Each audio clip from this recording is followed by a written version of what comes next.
Hello everyone, welcome back to my YouTube channel Tech Blitz. In today's video, we are going to explore Edpuzzle. So you go to your tab and write Edpuzzle.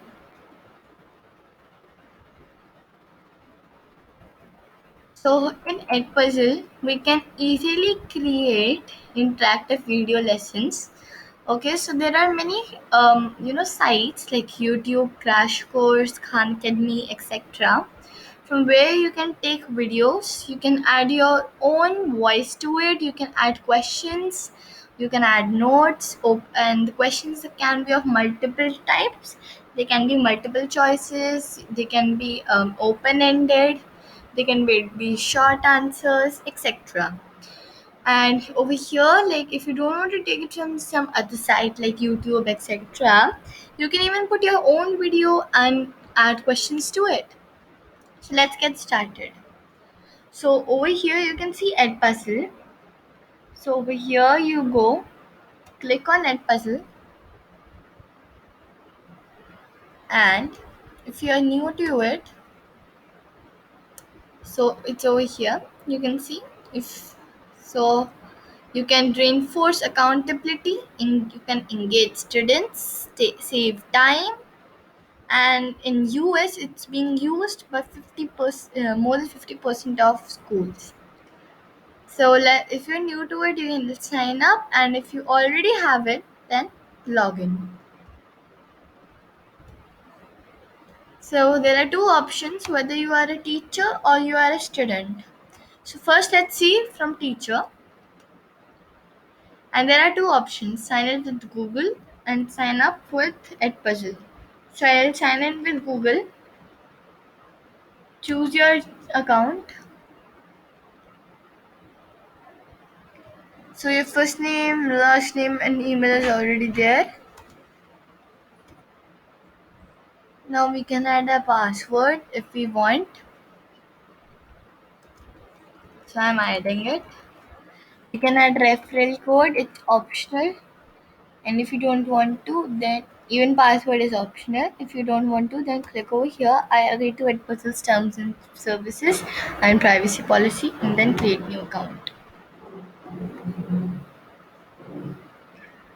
So if you we have chosen school, then you can write your school's name over here, and over there you can see what your colleagues are doing with Edpuzzle. And then you can also select your subject area. So there's general education, computers, applied arts, health, and PE, which is physical education. So you can select whatever you want. Once the school selected, so the site will come like this. Right, now let's explore it. So this is our content page. Here whatever content you're putting will be visible to you. And then if you go to home, so or like if I selected my subject to be general education, so here will be all the trendings going in general education. So you can take it from here also, right? And then in curriculum, Edpuzzles also provides curriculum. So elementary school, middle school, high school, you can view it. Here will be your school. Okay, so your school's content will be here, and then here my content will show your content. Now let's see popular channels from where you can take all ready-made videos and then add your own voice and questions to it, or just keep it as the way you want.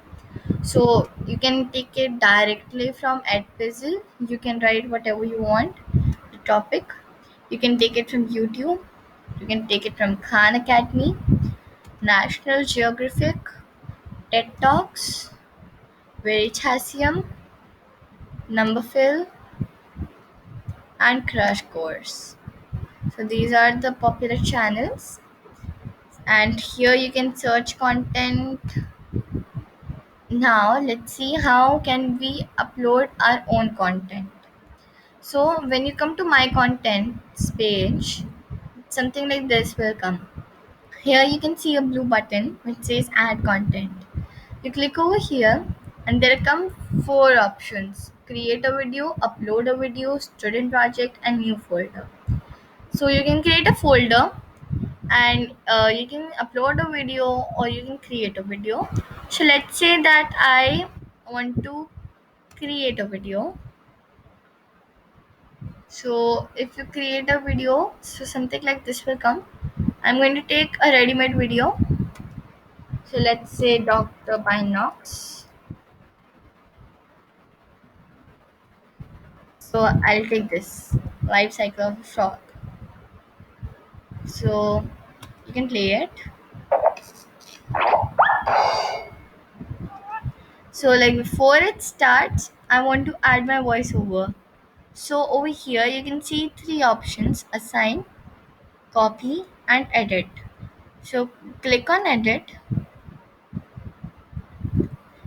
and there are three options: whether you want to cut the video, you want to add a voiceover, or questions.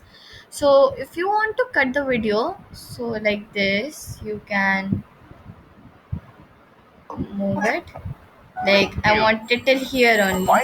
So now my video will be saved till here only. Yeah. So now if I want it full, then I can again drag it. Now okay, so now let's see voiceover. So I would take the dot once again to the starting, and from here I want to start recording. So here you can see a red button.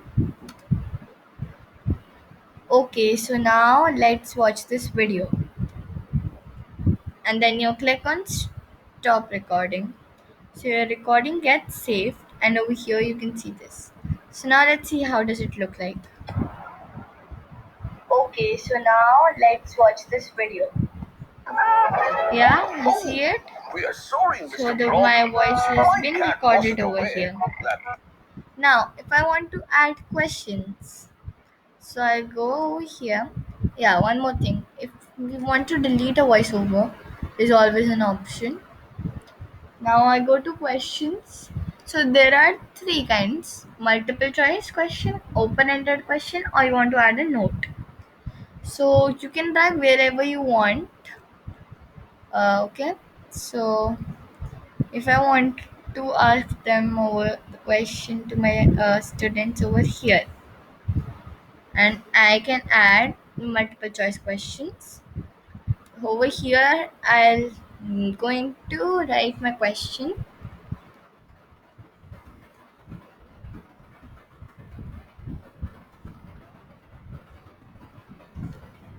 Yes, this is my question. I can even insert an equation, insert image, a link, underline it, make it in italic, and even bold it.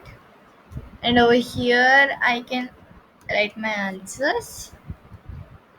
So let's say frog and cat. So if you want to add more questions, then over here you can go and then click on save. Awesome. So your question will come like this. Once it comes over here, it will stop, and then you have to answer the question. After answering, you can continue. Yes, and then once you're done, you can click on finish, and the video gets saved up automatically. Right. And then you can even duplicate it or you can delete it. Then once you want to go back home, you can click over here, content. Now let's see how can we integrate Edpuzzle with Google Classroom. So over here you can see my classes. In my previous videos, I had told you about Google Classroom. So when you go to my classes, there are two options: add new class or Google Classroom.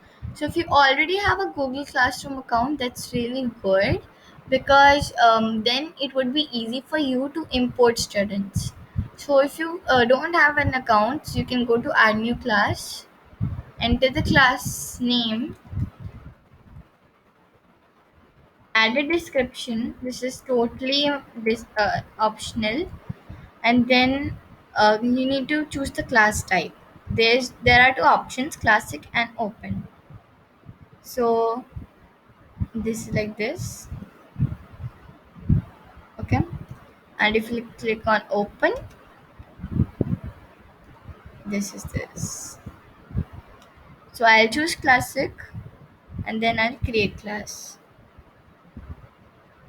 Right. Now when I go to class options, I can you know do it once again. I can even lock my classroom or delete my class, and then I can even invite students. All right. So after verifying your account, all the students, you can write their email IDs, and then you can invite them. And like here, all my classes will be available. If I want to add new classes, I can always click over here. Now if I want to assign something to my students, so I go back to content, my content. This is my content, and I click over here on this box. So there are two many options: assign, edit, move to folder, duplicate, and select and delete. So I'll click on assign, and I'll click to this class. So assign all. You can even do it later, or you can assign. And the questions which you have added, you can like if it's off over here, prevent skipping the questions. Yes, so you can prevent skipping so that they won't skip any question. And you can even turn on CC's captions. You can enter start date and then due date. If you don't want any due date, then no due date, and then assign to class. So my this is done now, like this. Okay, you can go live, and you can even share your assignment. Now let's see the next option, gradebook. When you go to gradebook, you select your class from here, start date and due date, right? So now when once you enter your students, so let me show you from another account of mine. Yes, so this is my another account. So when you so like it's like this, so all your students will come here. So here comes watched. So how much percentage they have watched, the grades. I've kept it ungraded. Last watched and turned in. And then you can even reset their progress. Or you can click on the child's name and check over here the questions and all. And then you can move to next student or previous student, and then back again. So now, yes. So once you have added your students, it will come like this: due assignments, no due date assignments, and students. So over here you can see all your students. So once you click on this assignment, over here you can see post in Google Classroom. So you can post the same assignment on the Google Classroom as well. So